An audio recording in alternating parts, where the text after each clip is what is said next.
Okay, Dr. Wright, another week comes to an end. They seem to get faster. They are I don't getting know. faster. It depends. Yes. They're just they go very, very fast.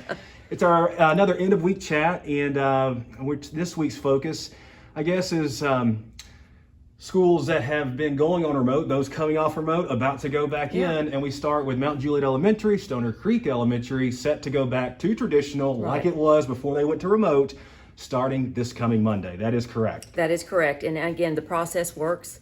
Gave us an opportunity not only to get people well, but also to watch those that were under quarantine to see if we had any additional positive cases. So they are going to return, and again, that's the same thing as far as that. WA Wright followed behind it, and the process being the same. So we're really pleased that not only does the process work, but with the understanding that the reason why we're doing it.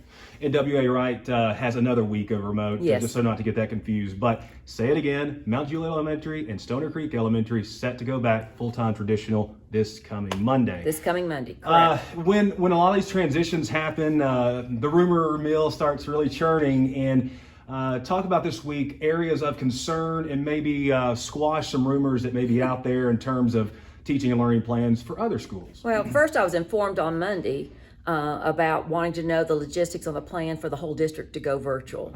Okay. Well, that was never a discussion. That was not even something we were contemplating, but nevertheless, something was circulating out there.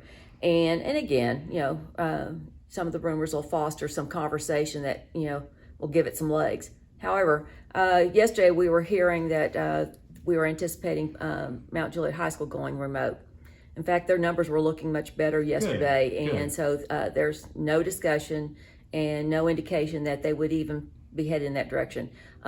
Maybe at the first of the week, but again, so we're checking, yes.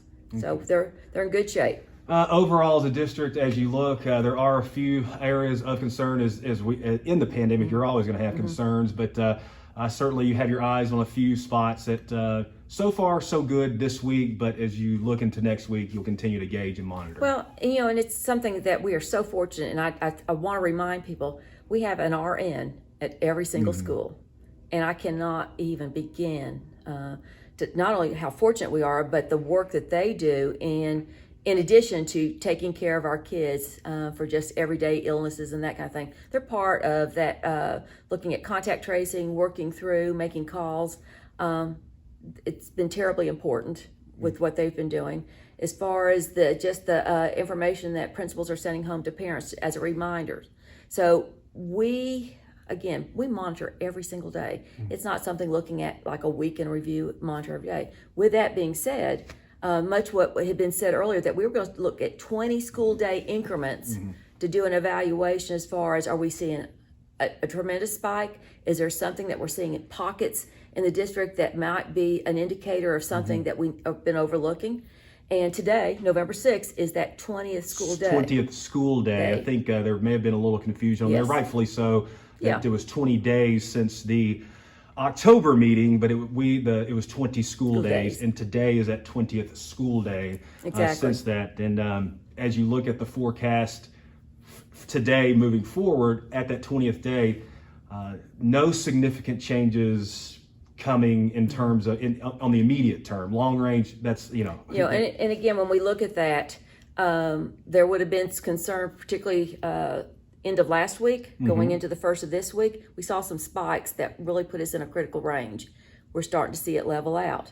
But with that, we're going to look at that, really, when you look at the 20 school days, that trend, and we'll make a pronouncement really on Monday as far as, what does it look like? Because the other reminder, we're about 2 weeks out from Thanksgiving week. And also 2 weeks, next week will be 2 weeks away from Halloween. So you've got a crossroads there that's going to give you some information that would be very interesting to look at. And as a reminder to parents particularly that, why we even put a benchmark on Halloween, everything we've been looking at, every major event, whether it's a holiday or where we know people are going to be moving and there's travel involved, 2 weeks out, we can usually make a determination if we're going to see a spike in COVID.